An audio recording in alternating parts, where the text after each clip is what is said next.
was that time of year again when the colors of the rainbow got together for their annual convention. Red, orange, yellow, green, blue, indigo, violet. Everyone was there and they were really happy to see one another. It was very exciting. Soon all the colors would decide who would be chosen color of the year, an honor awarded to the most important color. And that's how my book begins, Tseva Adom, the color red, a children's book. And if I wasn't living in Israel, the chances are it would just be a lovely story about colors. I live in Kibbutz Salomim with my family, with our community, just 3 kilometers from Gaza. From my back door, you can see Gaza. And if I had good binoculars, as well as seeing the buildings, I'd probably be able to see the people as well. And as you know, for 14 years, we have been living through rocket attacks. And so somehow we've had to learn how to cope with those rocket attacks. Also, as Michael said, I'm a social worker.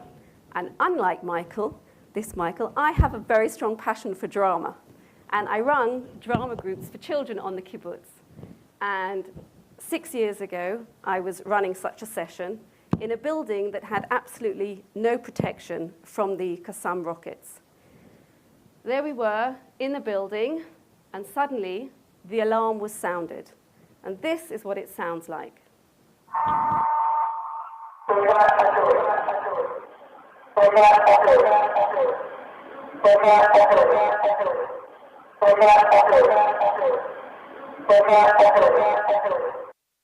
The words Tseva Adom, color red. In the rest of Israel, just out of interest, the alarm is a long siren. But it takes a long time for the siren to get louder and louder. We don't have any time because we live so close to the border. We have a mere 15 seconds to run to safety. We also don't enjoy the defense mechanism, the Iron Dome, because there just isn't enough time. So that's what we have, 15 seconds. There I was in the middle of this drama session with young children. The alarm was sounded. There was nothing we could do except hug together, wait quietly until we heard the blast, the explosion. Once we'd heard the explosion, then I knew I had to get the children home as quickly as possible. I also made them jump to shout to release all the tension because everything we do has to try and prevent the post-trauma. We left the building, we started walking very, very quickly on the path, and on the way home, again, Tseva Adom, Tseva Adom. And there we were, out there in the middle of the kibbutz. The children frantically just started running, obviously, to get to a safe place as quickly as possible. And a little girl called Sapir, aged 7, she started running to her house. And she'd recently moved to a new house on the other side of the kibbutz, and none of the other children lived near her. My son, Tamir, who was aged 8, he straight away spotted that and joined her, started running off with her, turned around and said to me, "Mummy, Mummy, I'm running, I have to be with Sapir.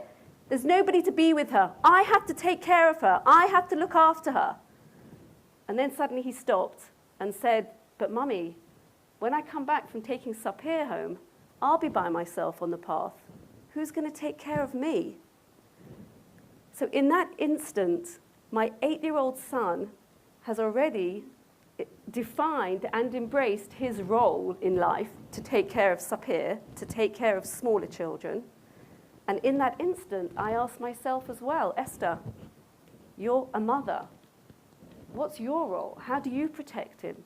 How do we adults take care of our children living in this ridiculous situation of rocket attacks?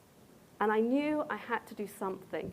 Other therapists and social workers had told me how children had developed regressive behavior as a result of the attacks. And kindergarten teachers had informed me that children had stopped wearing the color red and had stopped using the color red in their paintings and their pictures. They didn't want to hear, they didn't want to see or have anything to do with the color red.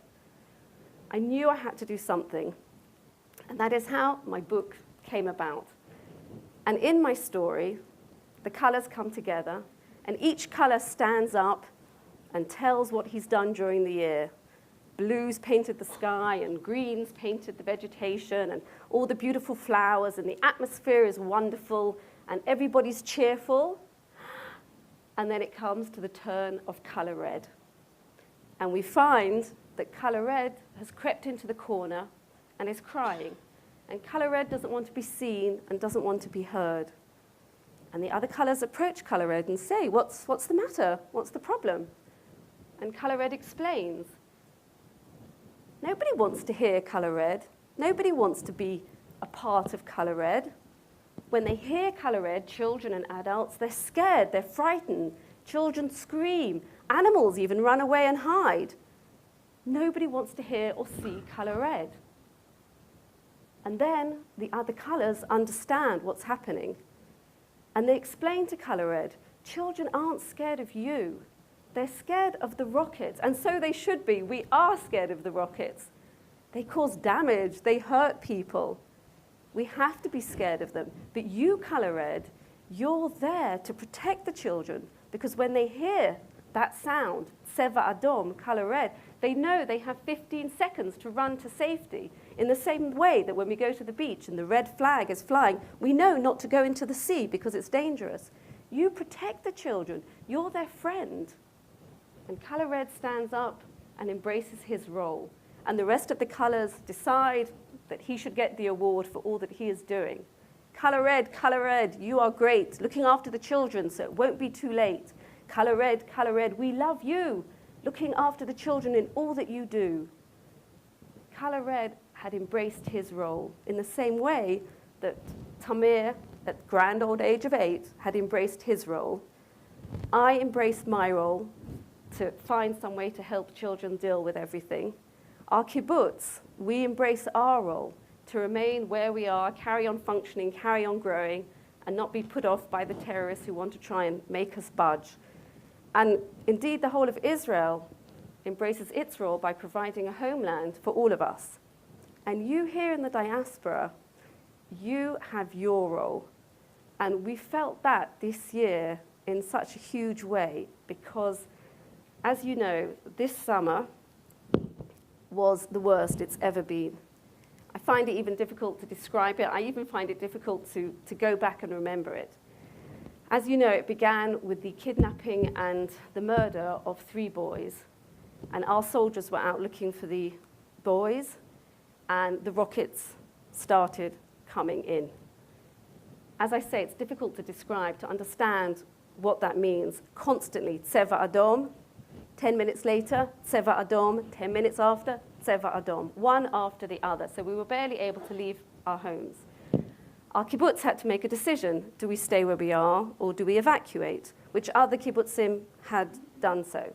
But we decided to stay where we were. We didn't judge any other kibbutz. They had suffered casualties. They were possibly that much closer to the border, that much more exposed. But we decided to stay where we were. The message was sent out that it's legitimate. If anybody wants to leave the kibbutz, it's absolutely fine. Nobody would judge anybody. That was okay. But we had to do everything to try and maintain our way of life. And within hours, the army had arrived, and we became a military zone. In our fields, the tanks, jeeps, the paratroopers arrived, the Golani regiment, they were all with us, living with us. And then we had a new role to embrace. These soldiers had come to take care of us. We were going to take care of them. I say soldiers, but we're talking about children aged 18, 19. My own daughter was serving in the army at the time in the tanks regiment. Her friends were going into the army. My friends' children, maybe some of your children or your friends' children, were going into Gaza to fight for our safety, for our protection. So we knew we had to do everything possible to make sure that these soldiers had what they needed just before going in, and most certainly when they come out, which could have been after a couple of weeks, that they'd have hot showers, ice-cold water, food, and most importantly, an ability to phone home, because when they went into Gaza, they had to give up their mobile phones. So the fact that they could immediately phone home and reassure their own families of where they were. And while we were taking care of them, we made sure that we as a kibbutz stayed strong. People were still able to go out to work. we couldn't use our shul because we have these beautiful large glass windows, and it's obviously not a safe building. We moved to a very small building, but it was protected. We could carry on davening, we could carry on learning and having shiurim, and we took care of the children the whole time, making sure that they were occupied. And then incredible things happened. Jews, both in Israel and the rest of the world, were sending support, love, affection. We received invitations to go out for day trips. It's amazing that when on your normal day-to-day life, when you're hearing all the time Seva Adom and rockets, that to go out to a water park is suddenly a piece of haven. We could relax there, not at home.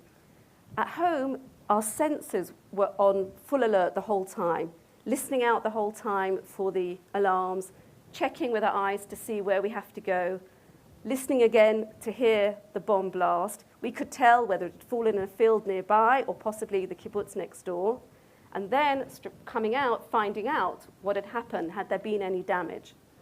So as I say, the fact that organizations came together, had us go out for the day, that was fantastic for us to be able to breathe. People showed up giving supplies to the soldiers, underwear, deodorant. People came and made barbecues. A community in Bet Shemesh in Israel, they arranged to give us flowers for Shabbat, just anything that would make us smile, that would be able to help keep us going.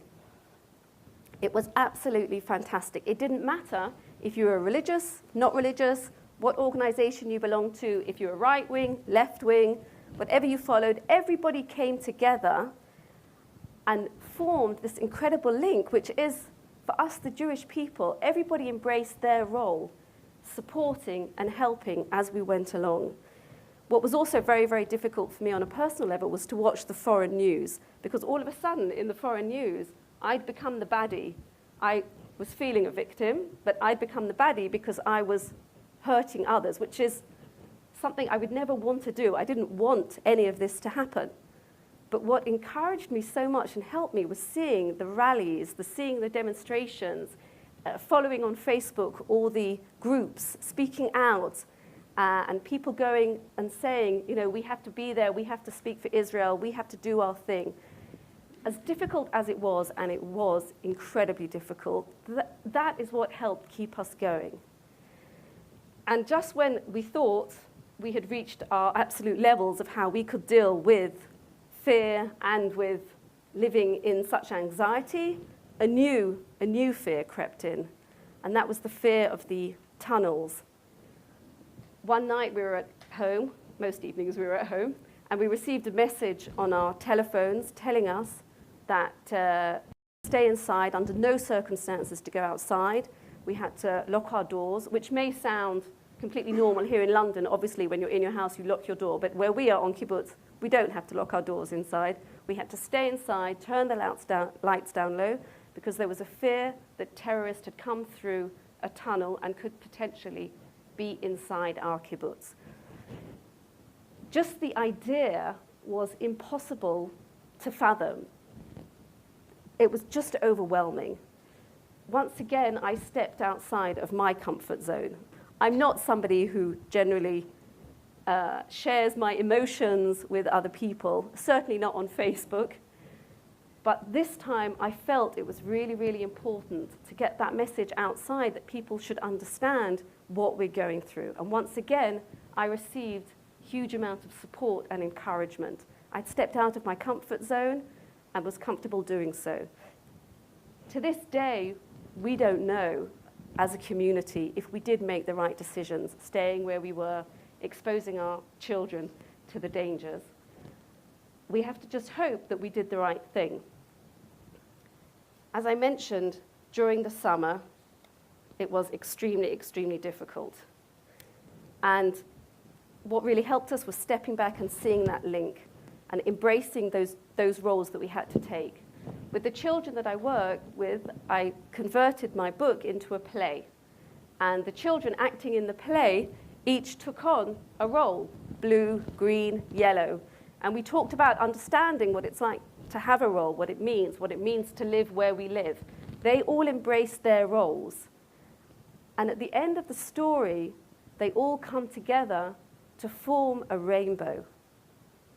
And for me today, that's the metaphor of us, the Jewish people. I ask you, I encourage you to embrace your role. It might mean stepping out of your comfort zone. It doesn't have to be something heroic. You don't have to be faced with danger. But ask, what is your role? Embrace your role. And then we can come together like the rainbow, which for me has now become a metaphor in the real hope that we will one day have peace.